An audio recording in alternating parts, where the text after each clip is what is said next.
நான் எனக்கு மகிழ்ச்சி இந்த இடத்துல ரொம்ப சிரமத்துல பயணத்துல வந்தாலும் கூட உங்கள் மத்தியில் பேசுவதில் எனக்கு ரொம்ப மகிழ்ச்சி. என்ன அப்படின்னா, விண்ணில் இருந்து கொண்டு எல்லோரையும் காப்பவர்களை தேவர்கள் என்று சொல்வார்கள், மண்ணில் இருந்து கொண்டு இந்த மண்ணின் மக்களை காப்பவர்கள் தேவர்களாகிய நீங்கள் என்பதால் உங்க மத்தியிலே பேசுவது எனக்கு ரொம்ப மகிழ்ச்சி.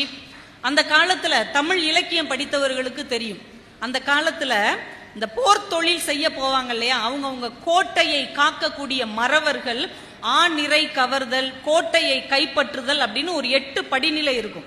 அப்படி போறவங்க என்ன பண்ணுவாங்கன்னா, கொண்டை போட்டு அதுல பூ சூடி போவாங்க. வெட்சிப்பூ, கரந்தைப்பூ, வாகைப்பூ, தும்பைப்பூ அப்படின்னு 8 படிநிலைகளாக அந்த யுத்தம் நடக்கும்.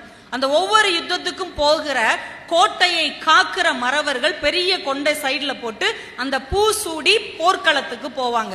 கொண்டையிலே பூச்சூடி, அந்த பூ சூடுறதுக்கு ஒரு ஆணி பயன்படுத்துவாங்க, அதுக்கு பேர் கோட்டாணி.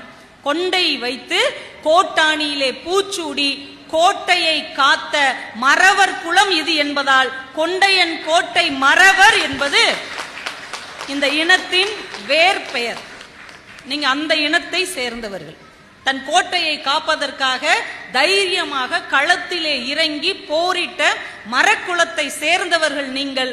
இந்த பேர் ஏன் வந்துச்சுங்கிறத உங்கள் தலைமுறைகளுக்கு, உங்க பேர குழந்தைகளுக்கு நீங்கள் கண்டிப்பாக கற்றுத்தர வேண்டும். ஏன்னா வேரின் அடையாளம் தெரியாவிட்டால் கிளைகள் எங்கே போய் நிற்கும் என்பது நாம கணிக்கவே முடியாது. அதனால வேரின் அடையாளத்தை இலைகளுக்கு கிளைகள் தான் கற்றுத்தர வேண்டும். அதனால